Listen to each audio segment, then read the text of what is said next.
Hello students, we are still studying chapter of Newton's law.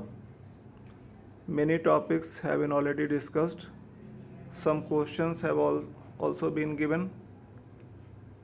Today I am explaining one more important topic, impulse. Suppose you are studying and understanding. Students, please take interest in studies and try to understand. God bless you.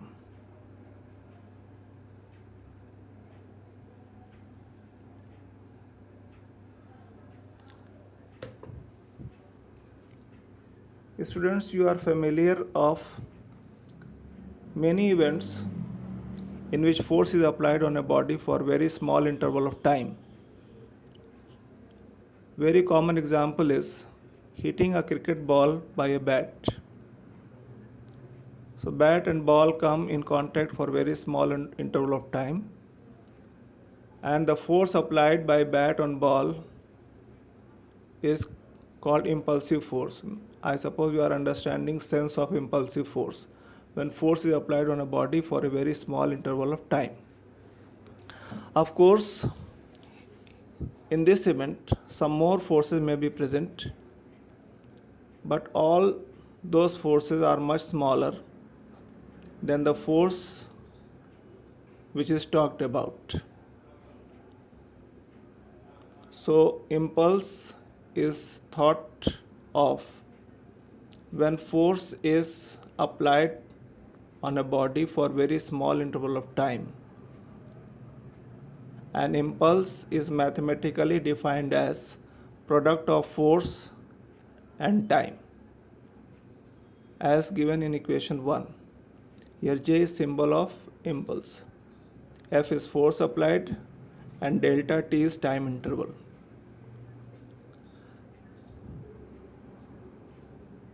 Now equation first gives J is equal to ma delta T. I suppose you are understanding because in Newton's second law you have studied that force is product of mass and acceleration m into a. So Fa is replaced by ma. Now a is rate of change of velocity delta v by delta t. By making calculations we come to conclusion that J is equal to delta p, that is impulse is equal to change in momentum. Very obviously, impulse has same unit as momentum, that is kg meter per second, and impulse is a vector quantity like momentum, and direction of impulse is same as direction of change in momentum.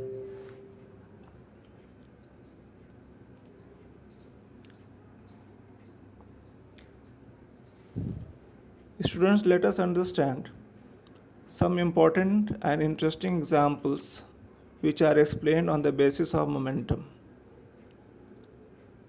You have seen or you might have experienced that when a cricketer catches a ball, he pulls his hands back.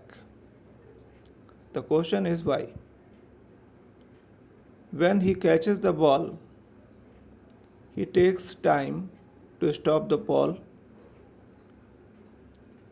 and you know that impulse is equal to F delta T.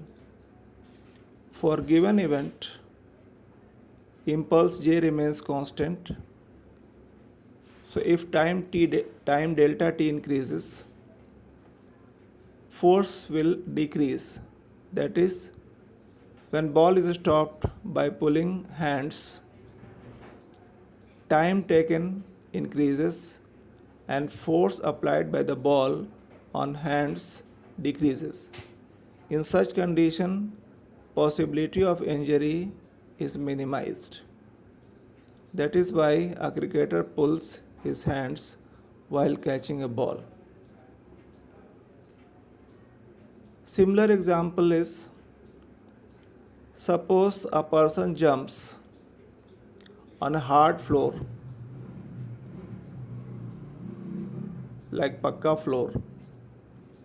then there is possibility of getting injured. But if he jumps on soft surface like mud floor or a floor where grass or such materials like straw are sprayed, then there is very less possibility of injury. Very easy to understand. When you are jumping on a soft floor, some time is taken to stop,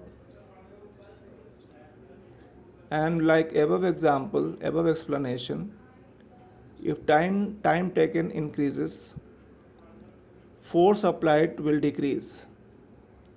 So force applied by floor on the man or person decreases, and which minimizes possibility of injury.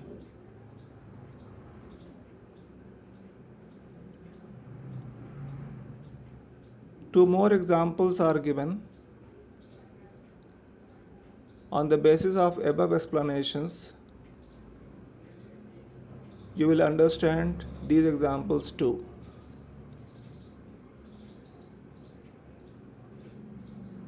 So students, please try to understand remaining two examples, and you may think some more examples on your own and try to explain or understand all these events or examples on the basis of knowledge of impulse.